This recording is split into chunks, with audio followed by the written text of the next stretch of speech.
Qatar തലസ്ഥാനമായ ദോഹയിൽ Israel നടത്തിയ വ്യോമാക്രമണത്തിനു പിന്നാലെ ഖത്തർ അമീറുമായി സംസാരിച്ച പ്രധാനമന്ത്രി നരേന്ദ്രമോദി ഖത്തറിന്റെ പരമാധികാരത്തിന്മേലുള്ള കടന്നുകയറ്റത്തെ ഇന്ത്യ അപലപിക്കുന്നതായും പ്രധാനമന്ത്രി ഖത്തർ അമീർ Sheikh Tamim bin Hamad Al താനിയെ അറിയിച്ചു. ഖത്തർ അമീർ Sheikh Tamim bin Hamad Al താനിയുമായി സംസാരിച്ചു. ദോഹയിലെ ആക്രമണങ്ങളിൽ അഗാധമായ ആശങ്ക പ്രകടിപ്പിച്ചു. സഹോദര രാജ്യമായ ഖത്തറിന്റെ പരമാധികാര ലംഘനത്തെ ഇന്ത്യ അപലപിക്കുന്നു. സംഭാഷണത്തിലൂടെയും നയതന്ത്രത്തിലൂടെയും പ്രശ്നങ്ങൾ പരിഹരിച്ച സംഘർഷം ഒഴിവാക്കുന്നതിനെ ഞങ്ങൾ പിന്തുണയ്ക്കുന്നു. മേഖലയിലെ സമാധാനത്തിനും സ്ഥിരതയ്ക്കും ഇതാവശ്യമാണ്. എല്ലാ രൂപങ്ങളിലുമുള്ള ഭീകരതയ്ക്കും എതിരെ ഇന്ത്യ ഉറച്ചുനിൽക്കുന്നു. നരേന്ദ്രമോദി എക്സിൽ കുറിച്ചു. ജെറുസലേമിന് സമീപം 6 പേരുടെ മരണത്തിനിടയാക്കിയ വെടിവയ്പിന്റെ ഉത്തരവാദിത്തം ഹമാസ് ഏറ്റെടുത്തതിന് തൊട്ടുപിന്നാലെയാണ് ചൊവ്വാഴ്ച വൈകിട്ടോടെ ദോഹയിലേക്ക് ഇസ്രയേൽ വ്യോമാക്രമണം നടന്നത്. ഹമാസിന്റെ ഉന്നത നേതാക്കളെ ലക്ഷ്യമിട്ടായിരുന്നു വ്യോമാക്രമണമാണെന്നാണ് ഇസ്രയേൽ ഡിഫൻസ് ഫോഴ്സ് സ്ഥിരീകരിച്ചത്. ഹമാസ് നേതാവ് ഖലീൽ അൽ ഹയ്യ കൊല്ലപ്പെട്ടുവെന്നാണ് ഇസ്രയേൽ അവകാശപ്പെടുന്നത്. എന്നാൽ ഖലീൽ അൽ ഹയ്യ ഉൾപ്പെടെയുള്ള നേതാക്കൾ സുരക്ഷിതരാണ് എന്ന് ഹമാസ് പറയുന്നു. മുൻ ഉപരാഷ്ട്രപതി ജഗ്ദീപ് ധൻഖറിനെതിരെ ഇംപീച്ച്മെന്റിന് കേന്ദ്ര സർക്കാർ നീക്കം നടത്തിയിരുന്നതായി RSS സൈദ്ധാന്തികൻ S. ഗുരുമൂർത്തി. ഭരണകക്ഷിക്ക് ചേരാത്ത രീതിയിൽ പെരുമാറിയതിനാലാണ് അദ്ദേഹത്തിന് സ്ഥാനമൊഴിയേണ്ടി വന്നത്.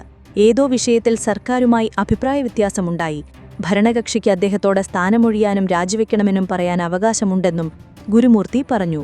ഒരു തമിഴ് മാധ്യമത്തിന് നൽകിയ അഭിമുഖത്തിലാണ് ഗുരുമൂർത്തിയുടെ വെളിപ്പെടുത്തൽ. ജഗ്ദീപ് ധൻഖറിന്റെ അപ്രതീക്ഷിത രാജിക്കു പിന്നിൽ കേന്ദ്ര സർക്കാരുമായുള്ള ഭിന്നതയാണെന്ന റിപ്പോർട്ടുകളുണ്ടായിരുന്നു. ഡൽഹിയിലെ വസതിയിൽ നിന്ന് നോട്ടുകെട്ടുകൾ കണ്ടെത്തിയ സംഭവത്തിൽ ജസ്റ്റിസ് യശ്വന്ത് വർമ്മയ്ക്കെതിരായ ഇംപീച്ച്മെന്റ് നടപടിയിൽ കേന്ദ്ര സർക്കാരും ജഗ്ദീപ് ധൻഖറും 2 ധ്രുവങ്ങളിലായതാണ് രാജിയിലേക്ക് നയിച്ചതെന്നായിരുന്നു റിപ്പോർട്ടുകൾ. അനാരോഗ്യമെന്ന് വിശദീകരിച്ചാണ് ജഗ്ദീപ് ധൻഖർ രാജി നൽകിയത്. ഉപരാഷ്ട്രപതി പദം ഒഴിഞ്ഞ ശേഷം പരസ്യ പ്രസ്താവങ്ങളൊന്നും അദ്ദേഹം നടത്തിയിരുന്നില്ല.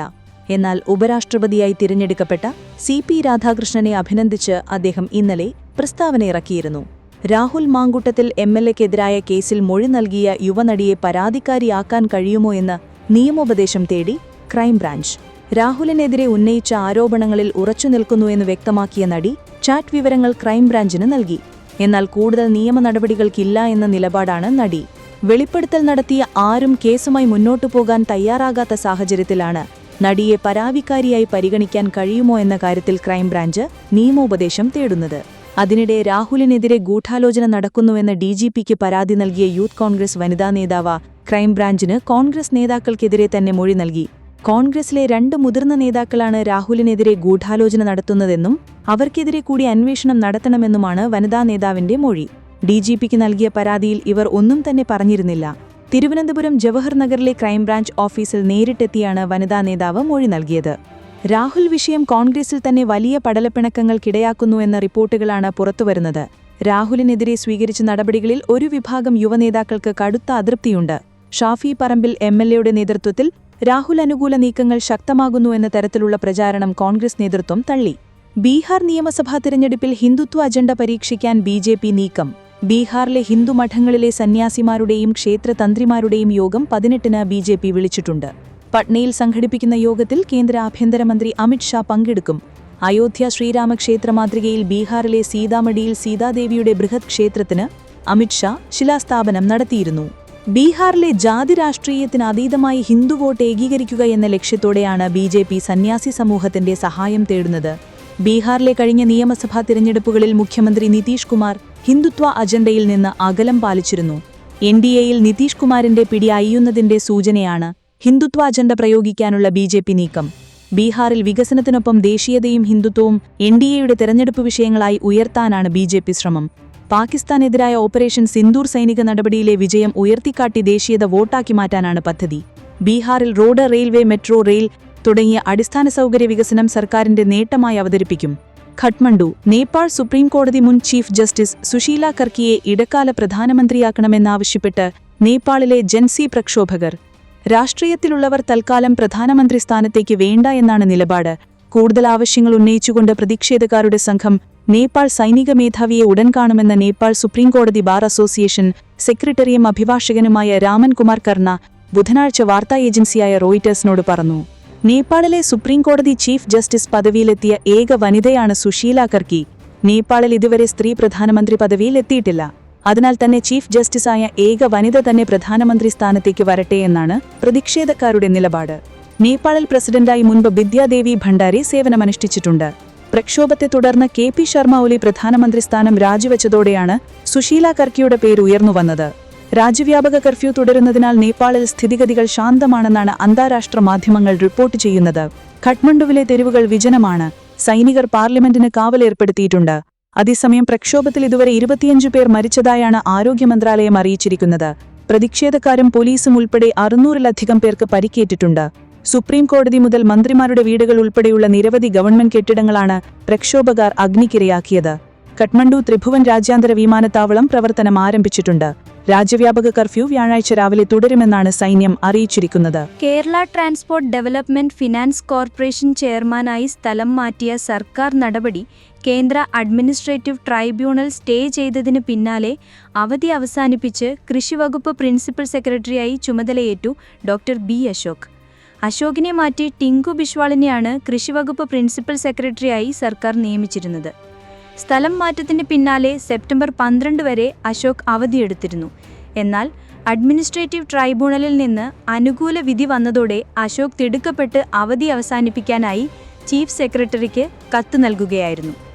താൻ വൈസ് ചാൻസലറായ കാർഷിക സർവകലാശാലയിൽ ഫീസ് വർധനയ്ക്കെതിരെ വിദ്യാർത്ഥികൾ സമരം ചെയ്യുന്നതിനാൽ അടിയന്തര ശ്രദ്ധ പതിപ്പിക്കേണ്ട സാഹചര്യം ഉടലെടുത്തുവെന്നും അതിനാൽ അവധി വേണ്ടെന്നുവെച്ച് തിരികെ ഡ്യൂട്ടിയിൽ പ്രവേശിക്കാൻ നിർബന്ധിതനായെന്നുമാണ് കത്തിൽ അശോക് പറയുന്നത്. അഡ്മിനിസ്ട്രേറ്റീവ് ട്രൈബ്യൂണൽ അനുവദിച്ചതിനാൽ കാർഷികോൽപാദന കമ്മീഷണർ, കൃഷിവകുപ്പ് പ്രിൻസിപ്പൽ സെക്രട്ടറി സ്ഥാനങ്ങൾ ഏറ്റെടുക്കുന്നുവെന്നും അശോക് ചൂണ്ടിക്കാട്ടിയിട്ടുണ്ട്.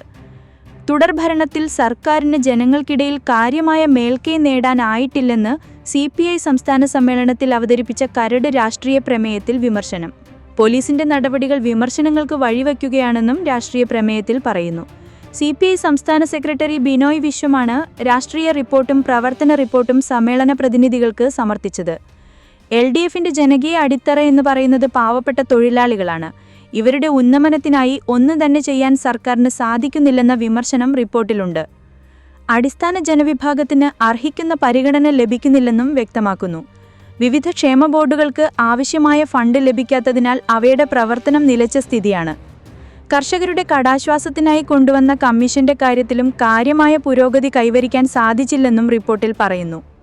കഴിഞ്ഞ നിയമസഭാ തെരഞ്ഞെടുപ്പിൽ നൽകിയ വാഗ്ദാനം പാലിക്കാനായില്ലെന്ന് സ്വയം വിമർശനമായി CPI പറയുന്നു. ഇന്ത്യൻ നിർമ്മിത വിദേശ മദ്യത്തോടാണ് സർക്കാരിന് താൽപ്പര്യം. അതിനുള്ള നയപദ്ധതികളും സർക്കാരിനുണ്ട്. എന്നാൽ സാധാരണക്കാരായ കള്ളുചത്തു തൊഴിലാളികൾക്കു വേണ്ടി പദ്ധതികൾ ആവിഷ്കരിക്കുന്നില്ല. കേരളത്തിന്റെ മാറ്റങ്ങൾക്കു വേണ്ടി പ്രയത്നിച്ചവരാണ് ഈ തൊഴിലാളികൾ. മുന്നണിയിൽ നിന്ന് അകന്നവരെ തിരികെ കൊണ്ടുവരാനുള്ള പദ്ധതികൾ തദ്ദേശ തെരഞ്ഞെടുപ്പ് മുന്നിൽ കണ്ട് നടത്തണം തുടങ്ങിയ ആവശ്യങ്ങളും റിപ്പോർട്ട് മുന്നോട്ട് വയ്ക്കുന്നു.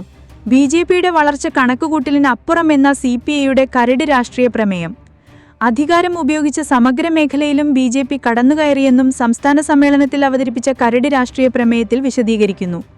BJPക്കെതിരെ വേണ്ടത് വിശാല ഇടതുപക്ഷ ഐക്യമാണ്. ഐക്യം തന്ത്രപരമായ അനിവാര്യതയാണ്.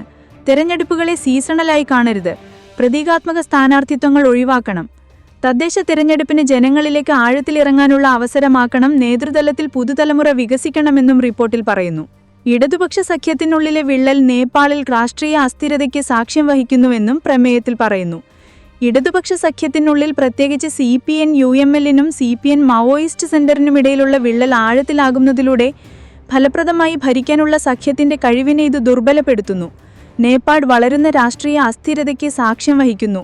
അതേസമയം രാഷ്ട്രീയ അഴിമതിയിലും ഭരണപരാജയങ്ങളിലും പൊതുജനങ്ങൾക്കുള്ള നിരാശയെ ഇന്ധനമാക്കി രാജവാഴ്ചയെ അനുകൂലിക്കുന്ന പ്രകടനങ്ങൾ വീണ്ടും ഉയർന്നു വന്നിട്ടുണ്ട്. ഹിന്ദുരാഷ്ട്രം, ഭരണഘടനാ രാജവാഴ്ച എന്നീ ആവശ്യങ്ങൾ ദിനംപ്രതി വർദ്ധിച്ചു വരികയാണ്. ഈ ശക്തികളെ പരാജയപ്പെടുത്താൻ എല്ലാ ഇടതുപക്ഷ ജനാധിപത്യ പാർട്ടികളുടെയും ഏകീകൃത ശ്രമവും സാഹചര്യം ആവശ്യപ്പെടുന്നുവെന്നും പ്രമേയത്തിൽ പറയുന്നു.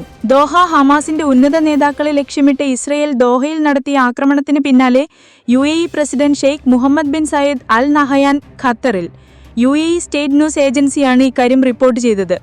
ഖത്തറിന് ഐക്യദാർഢ്യം പ്രഖ്യാപിച്ചാണ് UAE പ്രസിഡന്റിന്റെ സന്ദർശനം. മുൻകൂട്ടി നിശ്ചയിച്ച പ്രകാരമല്ലെന്നും അടിയന്തര സന്ദർശനത്തിന്റെ ഭാഗമായാണ് വിവിധ നേതാക്കൾ ഖത്തറിലേക്ക് എത്തുന്നതുവെന്നുമാണ് റിപ്പോർട്ട്. ജോർദാന്റെ കിരീടാവകാശി ഹുസൈൻ ഇന്ന് ഖത്തറിലെത്തുമെന്നാണ് വിവരം. സൗദി അറേബ്യയുടെ കിരീടാവകാശി മുഹമ്മദ് ബിൻ സൽമാൻ വ്യാഴാഴ്ച ദോഹയിലെത്തുമെന്ന് റോയിറ്റേഴ്സ് റിപ്പോർട്ട് ചെയ്യുന്നു. ഇസ്രായേൽ ദോഹയിൽ നടത്തിയ ആക്രമണത്തെ UAE president Sheikh Mohammed bin Zayed Al Nahyan ശക്തമായി അപലപിച്ചിരുന്നു. ഖത്തറിന്റെ പരമാധികാരം, സുരക്ഷ, അഖണ്ഡത, ജനങ്ങളുടെ സുരക്ഷ എന്നിവ സംരക്ഷിക്കാൻ ഖത്തർ സ്വീകരിക്കുന്ന എല്ലാ നടപടികൾക്കും UAEയുടെ ഉറച്ച പിന്തുണയുണ്ടെന്നും അദ്ദേഹം പറഞ്ഞു. ഈ ആക്രമണം ഖത്തറിന്റെ പരമാധികാരത്തിന്റെ ലംഘനമാണെന്നും എല്ലാ രാജ്യാന്തര നിയമങ്ങൾക്കും ചട്ടങ്ങൾക്കും എതിരാണെന്നും UAE പ്രസിഡന്റ് പറഞ്ഞിരുന്നു. നേപ്പാളിലെ പ്രക്ഷോഭത്തിൽ കത്തിയമർന്ന രാജ്യത്തെ ഏറ്റവും ഉയരം കൂടിയ ഹോട്ടലായ ഹിൽട്ടൺ കാഠ്മണ്ഡു 7 വർഷത്തെ പ്രയത്നത്തിന് ശേഷം 800 കോടി രൂപ ചെലവഴിച്ച് നിർമ്മിച്ച ഹോട്ടൽ 2024 ജൂലൈയിലാണ് പ്രവർത്തനം ആരംഭിച്ചത്. 64 മീറ്ററാണ് ഹോട്ടലിന്റെ ഉയരം. വിവിധ വിഭാഗങ്ങളിലായി ഏകദേശം 176 മുറികളും ഇവിടെ ഉണ്ടായിരുന്നു. 5 റെസ്റ്റോറന്റുകൾ, സ്പാ, ജിം, പരിപാടികൾ നടത്താനുള്ള സൗകര്യങ്ങളെല്ലാം ഹോട്ടലിന്റെ സവിശേഷതകളായിരുന്നു. ഹോട്ടൽ കത്തുന്ന ദൃശ്യം സമൂഹമാധ്യമങ്ങളിൽ വലിയ തോതിൽ പ്രചരിക്കുകയാണ്. തീപിടുത്തത്തിൽ ഹോട്ടലിലെ ജനലുകൾ പൂർണ്ണമായും തകർന്നതായാണ് വിവരം. മുൻഭാഗവും ഉൾവശവും പൂർണ്ണമായും കത്തിനശിച്ചു. കാഠ്മണ്ഡു നഗരത്തിന്റെയും മഞ്ഞുമലകളുടെയും 180 ഡിഗ്രിയിലുള്ള വിശാലമായ കാഴ്ചകൾ കാണാമായിരുന്ന ഹോട്ടലാണ് കത്തിനശിച്ചത്. നേപ്പാളിന്റെ ഭൂകമ്പ സാധ്യതകൾ കണക്കിലെടുത്ത് ശക്തമായ പ്രതിരോധശേഷിയോടെയാണ് ഹിൽട്ടൺ രൂപകൽപ്പന ചെയ്തിരുന്നത്. ഭൂകമ്പങ്ങളെ ചെറുക്കാൻ ഷിയർ ഭിത്തികളും ഡാമ്പിംഗ് സംവിധാനങ്ങളും കെട്ടിടത്തിൽ ഉൾപ്പെടുത്തിയിരുന്നു. പുതുക്കുറിച്ചിയിൽ ബൈക്കും സ്കൂട്ടറും കൂട്ടിയിടിച്ച് 2 പേർക്ക് ദാരുണാന്ത്യം. വർക്കല സ്വദേശി രാഹുൽ 21, പുതുക്കുറിച്ചി സ്വദേശി നവാസ് 41 എന്നിവരാണ് മരിച്ചത്. പെരുമാത്തൂരിൽ നിന്ന് പുതുക്കുറിച്ചിയിലേക്ക് ഒരേ ദിശയിൽ വന്ന ബൈക്കുകളാണ് കൂട്ടിയിടിച്ചത്. മുന്നിൽ പോയ സ്കൂട്ടർ പെട്ടെന്ന് വെട്ടിത്തിരിച്ചപ്പോൾ പിന്നാലെ വരുന്ന അമിത വേഗത്തിൽ വന്ന ബൈക്ക് ഇടിക്കുകയായിരുന്നു. വൈകിട്ട് 4 മണിയോടെയായിരുന്നു അപകടം. അരമണിക്കൂറോളം റോഡിൽ കിടന്ന ഇവരെ സ്വകാര്യ ആംബുലൻസ് എത്തി മെഡിക്കൽ കോളേജിലേക്ക് കൊണ്ടുപോവുകയായിരുന്നു. വഴിമധ്യേ ഇരുവരും മരിച്ചു. ചെറിഞ്ഞൂരി അമ്പാടിയിൽ ലാൽജുവിന്റെയും രജിതയുടെയും ഏകമകനായ രാഹുൽ മരിയൻ എഞ്ചിനീയറിംഗ് കോളേജിലെ 2ാം വർഷ വിദ്യാർത്ഥിയാണ്.